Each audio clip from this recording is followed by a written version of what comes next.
আসসালামু আলাইকুম। কেমন আছেন সবাই? আশা করি আল্লাহর রহমতে আপনারা সবাই ভালো আছেন।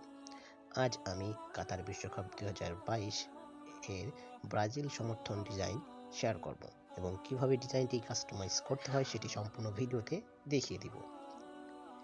ভিডিওতে 4টি পাসওয়ার্ড দেখানো হয়েছে।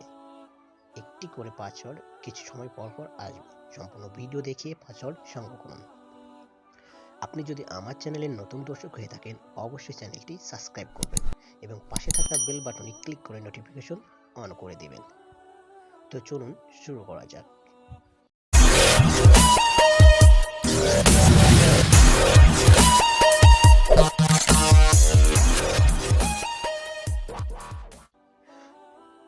সর্বপ্রথম আপনাকে এই ভিডিওর ডেসক্রিপশন বক্সে আসতে হবে। সেখানে ডাউনলোড পিএলপি নামে একটি লিঙ্ক থাকবে। সেই লিঙ্কে ক্লিক করে ফাইলটি ডাউনলোড করে নেবেন। ফাইলটি ডাউনলোড করা হয়ে গেলে ফাইলটি এক্সট্রাক্ট করতে হবে, কারণ ফাইলটি জিপ আকারে দেওয়া থাকবে। ফাইলটি আনজিপ করতে ZR7 নামে একটি অ্যাপ প্রয়োজন, যেটি গুগল প্লে স্টোরে ফ্রিতে পেয়ে যাবেন। খুঁজে পেতে সমস্যা হলে আমি ডিসক্রিপশন বক্সে লিঙ্ক দিয়ে দেবো, ইজিলি ডাউনলোড করে নেবেন। প্লে স্টোর থেকে অ্যাপসটি ইনস্টল হয়ে গেলে অ্যাপসে ক্লিক করুন। এবার আপনি যে ফোল্ডারে ফাইলটি ডাউনলোড দিয়েছেন সে ফোল্ডারটি ওপেন করুন। এবার খুঁজে বের করুন আপনার কাঙ্ক্ষিত ফাইলটি কোথায় এবং ফাইলটি পেয়ে গেলে ফাইলে একটি ক্লিক করুন এবং 3 নম্বর অপশনে দেখুন এক্সট্রুড, এখানে একটি ক্লিক করুন। সম্পূর্ণ ভিডিও দেখে 4টি পাসওয়ার্ড সংগ্রহ করে পাসওয়ার্ডগুলো দিয়ে দেন, ওকেতে প্রেস করবেন। আপনার ফাইলটি এক্সট্রাক্ট বা আনজিপ হয়ে যাবে। ফাইলটি আনজিপ হয়ে গেলে এবার আপনার ডিজাইনটি কাস্টমাইজ করতে হবে। কাস্টমাইজ করার জন্য অবশ্যই পিক্সেল ল্যাব অ্যাপস ইনস্টল থাকতে হবে। Pixel lab apps Google play স্টোরে ফ্রিতে পেয়ে যাবেন। আমি পিক্সেল ল্যাব অ্যাপস ওপেন করে নিচ্ছি।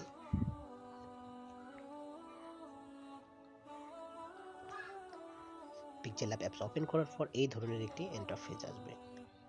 আপনাকে পিএলপি ফাইলটি অ্যাড করার জন্য উপরে 3 ডট মেনুতে একটি ক্লিক করতে হবে আর নিচে দেখুন ওপেন ডট পিএলপি ফাইল, এখানে একটি ক্লিক করুন এবং সবার উপরে দেখুন ডট পিএলপি নামে একটি আইকন, এখানে একটি আবারও ক্লিক করুন। আপনি যে ফোল্ডারে আপনার জিপ ফাইলটি আনজিপ করছেন সে ফোল্ডারটি ওপেন করুন।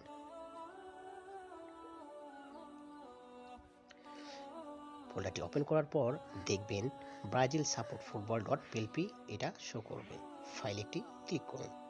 এবার ওপেন অ্যান্ড অ্যাড, এখানে একটি আবারও ক্লিক করুন। এবার ব্যাকে আসুন। আপনার কাঙ্ক্ষিত ডিজাইনটি আপনার পিক্সেল ল্যাব অ্যাপসে শো করবে। এখন আপনি নিজের ইচ্ছামতো সম্পূর্ণ ফাইলটি কাস্টমাইজ করে নিতে পারবেন। আমি এখান থেকে ছবিটি পরিবর্তন করে দেখাবো। তাহলে আপনাকে অবশ্যই প্রথমে লেয়ার অপশনে ক্লিক করতে হবে এবং ছবিটি দেখে ছবিটির পাশে দেখবেন ডিলিট অপশন, এখানে একটি ক্লিক করবেন। এবার আপনাকে নিজের ছবি অ্যাড করার জন্য উপরে প্লাস মেনু, এখানে একটি ক্লিক করুন। এবার নিচে দেখুন ফ্রম গ্যালারি, এখানে একটি ক্লিক করুন। এখানে ক্লিক করলে আপনাকে আপনার গ্যালারিতে নিয়ে যাবে এবং সেখানে নিজের ছবির ব্যাকগ্রাউন্ড যে কোনো একটি ছবি দিয়ে ইজিলি অ্যাড করে নিতে পারবেন।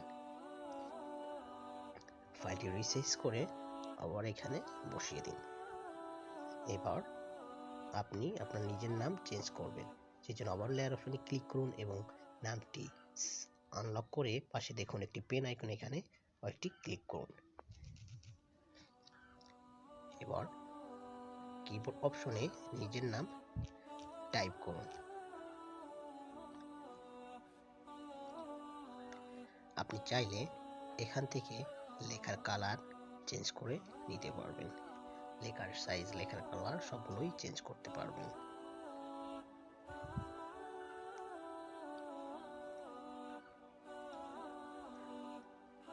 এভাবে ফাইলটি সম্পূর্ণভাবে কাস্টমাইজ করা হয়ে গেলে ফাইলটি সেভ করার প্রয়োজন হবে।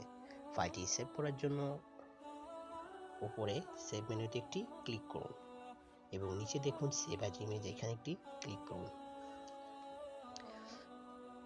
ফাইলটি যে সাইজে আছে এটি দিলে আপনি ফুল এইচডি কোয়ালিটি ছবি পাবেন। আমি আপনাদেরকে অবশ্যই সাজেস্ট করব ফুল এইচডি কোয়ালিটিতে ফাইলটি সেভ করার জন্য।